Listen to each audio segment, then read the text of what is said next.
What's up, Porsche fanatics? Will here with Rennthusiast, and I'd like to welcome you to my 1992 Porsche 911 964 introductory video. This video is long overdue, and candidly, I have not been a great YouTube content creator.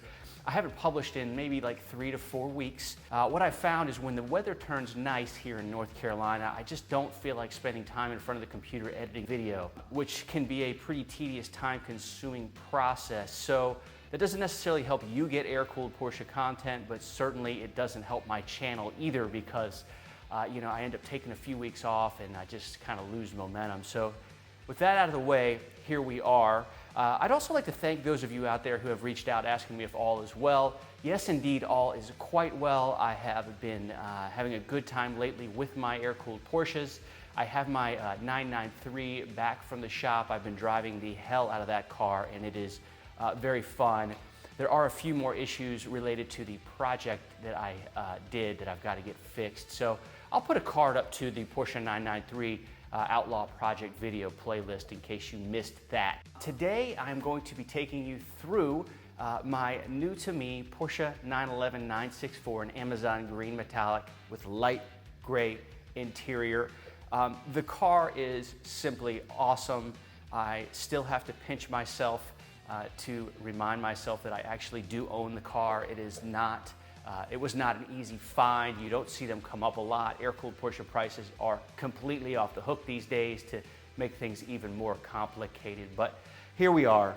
I will say that there have been a few gotchas, a few unexpected repairs that the car has needed and will need. And of course, I'll be sharing that with you, that journey in terms of like what needs to get fixed and how much it costs. And I'll get into those things towards the end of the video. There is one really big gotcha that I want to share with you guys and maybe get some insight from you on how you would deal with it.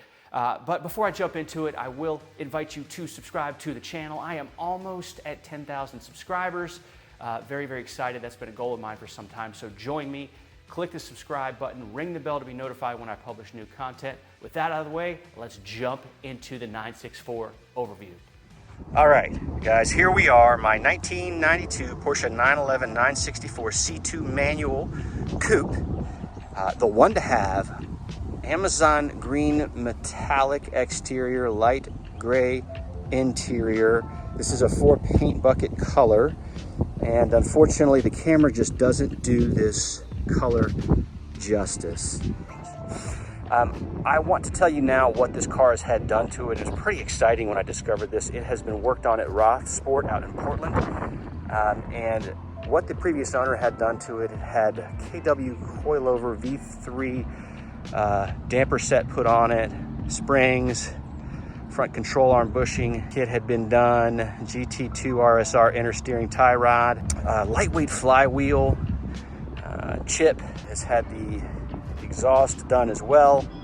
I'll give you a clip of that right now. It sounds so good.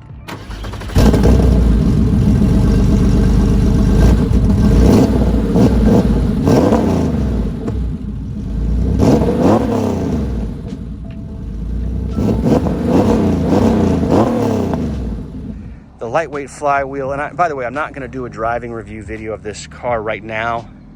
I'm just going to give you a flavor for what it looks like and kind of my initial impressions of it and my plans for it. But man, the lightweight flywheel is cool. This car has some pep, but the engine characteristic too, it's just so smooth. Yeah, like I said, I'll get into that in a different video, a little ride along, kind of talk to you about my impressions of this. In the future, by the way, I will be doing some videos comparing this in various aspects against my 86 3.2 and my 95 993. So my vision for this car is going to be to let it remain as it sits today. I just got done, doing a pretty big outlaw project on my 95 993, and I've scratched that itch. The car is definitely to my taste, but this car as it sits today is to my taste. Let's take a look at the interior. The car has 72,500 miles on it, by the way.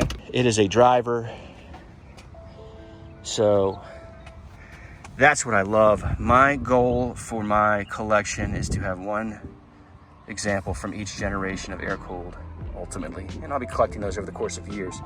But the criteria has to be driver quality and unique color from here on out. So this car definitely ticks those boxes. This color, by the way, the exterior color will go purple, it'll go blue, it'll go green. It really is insane. When the car arrived, had clear corners, I very, very quickly bought amber. The stance and the wheels on it, which are, by the way, replica wheels that have, I think, better offsets for stance than the factory cup ones. But beyond how it sits today with the wheels and the stance, I think I want to go stock with it, right? So these amber lenses are just more to my taste. I'm going to keep this rear wiper. This car is just, the presence is amazing. The lines on it. I've just like kind of been staring at it in my garage. I have the 3.2, my 86 on the top level of my lift, and this one sits below it for now, and it's really interesting to look and see how those two compare. I'm gonna have paint correction done to this car, but after I have my air-cooled mechanic go through it. So I will be doing a video on this car, scoring myself against the 12 tips for buying an air-cooled Porsche. I published a video, I'll give you a card to that, recently, giving you guys kind of 12 ideas, some basic, some a little bit more advanced, for buying an air-cooled Porsche in a way that protects yourself. But you know, I'm a guy who believes I gotta practice what I preach, so I'll do a video comparing how I bought this car and against those tips. But where I'm going with that is I did have a PPI done on the car, pretty exhaustive PPI, including compression and leak down test, not cheap. But the car does have issues that need to be addressed. You know, I'll wrap this up by sharing with you that what I'll do is I'm gonna give you the good, the bad, the ugly of the ownership experience of this car from day one. I don't care what air-cooled Porsche you buy. The seller's gonna tell you it's turnkey, it needs nothing, but I'm telling you, set aside money to get it sorted. The good news on this car is the engine seems to run quite well. No stumbling, nothing weird. I had stumbling right out of the gate with my 993 when I picked that up. That sucked. Spent about a year sorting it all out. So yeah, guys, if you're interested in kind of watching this journey, if you're interested in learning how to, or what it's like to live with these cars, the good and the bad, you know, please subscribe to the channel. But yeah, here's my 92 964. Couldn't be more thrilled. Okay, so on the front end of this video, I shared with you that I would indeed talk to you about some gotchas that have come through with this car.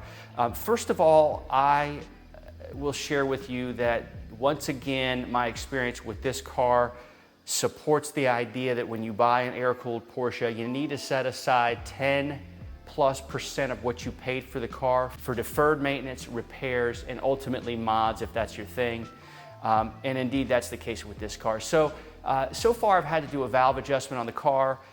It also requires some rear control arm bushings to be replaced. I had to get a set of tires for it. But the biggest shocker is there is an odd noise coming out of the transmission. When we went to replace the fluid, we drained it and found tons of shavings all over the drain plug. My mechanic said it looked like Cousin It from the Addams Family. Definitely disappointing and definitely not something that I was expecting. So right now I am pretty much convinced we're gonna have to pull the transmission from the car and ship it down to a place in Atlanta to have them open it up and go through it. So, you know, look, I would love to hear from you as to whether or not you would go that far with it, or would you wait for something pretty bad to happen. The car does have this kind of grinding sound when the wheels are turning, and I've had two mechanics, not just one, but two mechanics substantiate that there's a noise coming from the transmission. So what would you do? Would you drive it until something really bad happens, or would you go ahead and pull the transmission and just have it done right? Love to hear from you. So look, I will be documenting my journey with this car. I will be sharing with you comparisons between the 964, my 3.2, and my 993. A lot of good opportunities there for content, so if you're into that, please join me. I hope you've enjoyed this. I will hope to see you next time. I'm out of here.